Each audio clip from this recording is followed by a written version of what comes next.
মুডটা খুব খারাপ হয়ে গেল এই মামি সাপোর্টটাকে নিয়ে। কালকে রাতে হঠাৎ মনে হইল এটা মরার অবস্থা কেন। পরে ঘুমাইতে যাইয়া না ঘুমাইয়া এটাকে তুইলা মানে ও শিকড়টা দেখলাম যে এই অবস্থা খারাপ আর কি, মানে পুরা আগাটা দেখি শুকাই গেছে, শুকাই যে ভেঙে ভেঙে রাখছি। এখন ওই ছবি তুলে রাখছে, এখন এটা করবো, ওদেরকে রিপোর্ট দিব। জানি না দেওয়া যাবে কি না রিপোর্ট, মানে অপশন আছে কি না। বলবো আমার টাকা ফেরত দেন, নাহলে আরেকটা গাছ দে। এই মানে এত সুন্দর দেখাইছিলাম যে ফুল আসছে, পাতা আসছে মামি সাপোর্টে, আপনি দেখছেন, বাট এটা রিয়েলি নট ওয়ার্ক, মানে কাজ করলো না। এ কি কি একটা জিনিস ওরা দিয়ে দেয় সাথে, জিনিসটা আসলে খুবই ভিজা থাকে, এই যে দেখতেছেন সিউইড নাকি একটা, বা কি যেন একটা শ্যাওলার মতো জিনিস দিয়ে দিয়েছিল গোড়ায় মাটির বদলে। আর ওইটা ছুটাইলাম, ছুটাইতে যাইয়া দেখি এমনি শিকড়ের মতো একটু দেখা যাচ্ছে, বাট এটা মনে হয় বাঁচবে না। তো এইটা কিনা হয়েছিল মনে হয় শ্রীলঙ্কা না কোন দেশের গাছ আর কি। তো আমার অনেকগুলো টাকাই তো মাটি হইল। এখন খুব মন খারাপ হয়ে গেছে এটা নিয়ে। দেখা যাক, তারপরও আশা করে লাগায় রাখছি আর কি।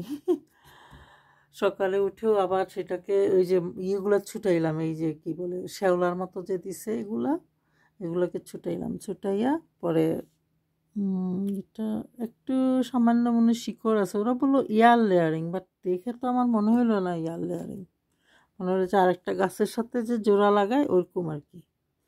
তো ওইগুলো নর্মালি বাঁচে না, ইয়ার লেয়ারিং শুনে মনে করছিলাম বাঁচবে, কয়দিন একটু ছিল, তাজা ছিল, পরে আস্তে আস্তে সেই যে দেখেন অবস্থা, ময়রা শেষ।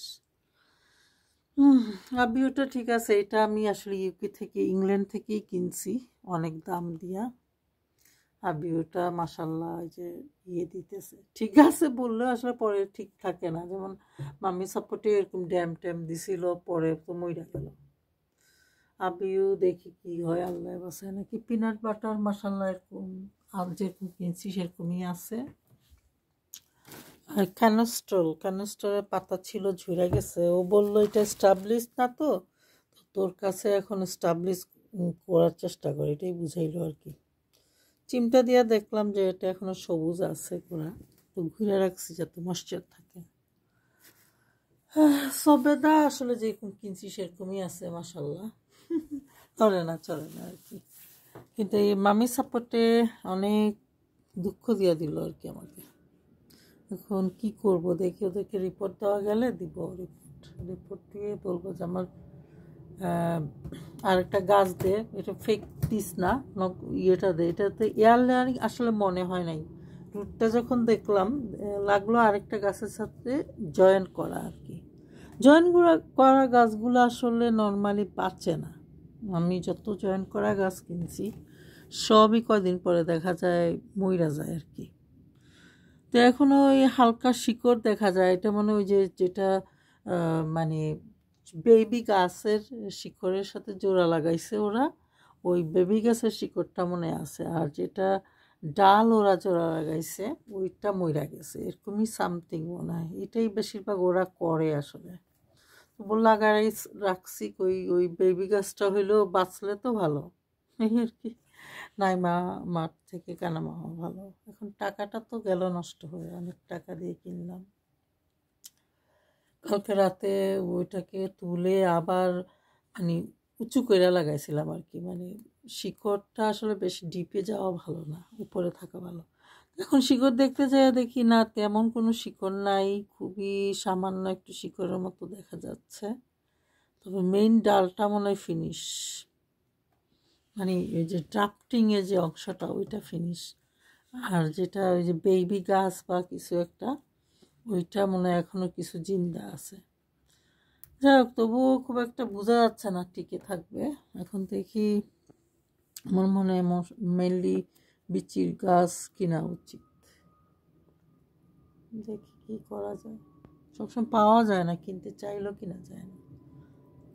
দেখি ইউকেতে যার কাছ থেকে গাছ কিনেছি ওকে বলবো যে তুই পারবি এই গাছটা আমাকে কালেক্ট করে দিতে। সে অনেক টাকা নেয়, 300-400 পাউন্ড এক একটা গাছ। এই যে আবিও 300-400 পাউন্ড করে, মানে অ্যাভারেজ 300-350 করে কিনছি। এটা মানে কিনছিলাম একটু কম দামে, কিন্তু অবস্থা এই যে কিনে তো লাভ হইল না। যাক, এখন বেশি লম্বা ভিডিও বানাবো না, ছোট ভিডিও বানালাম, মানে মামি সাপোর্টের আপগ্রেডের জন্য ভিডিওটা বানাইলাম। তো রেখে দিই, আজকে আসলে অনেক ব্যস্ত দিন যাবে, অনেক ইম্পর্টেন্ট কতগুলো কাজ আছে যেগুলো না করলেই না। তো আমার গাছের জন্য দোয়া করবেন, যদি ওই বেবি অংশটাও, মানে বেবি গাছের অংশটাও বাঁচে তো বুঝলাম ঠিক আছে। এখন অনলাইনে আপনাকে আসল গাছ দিল না নকল গাছ দিল, কি দিল সেটা তো আপনি বুঝবেনই না। যাক, দেখা যাক। আল্লাহ হাফেজ, বাই বাই।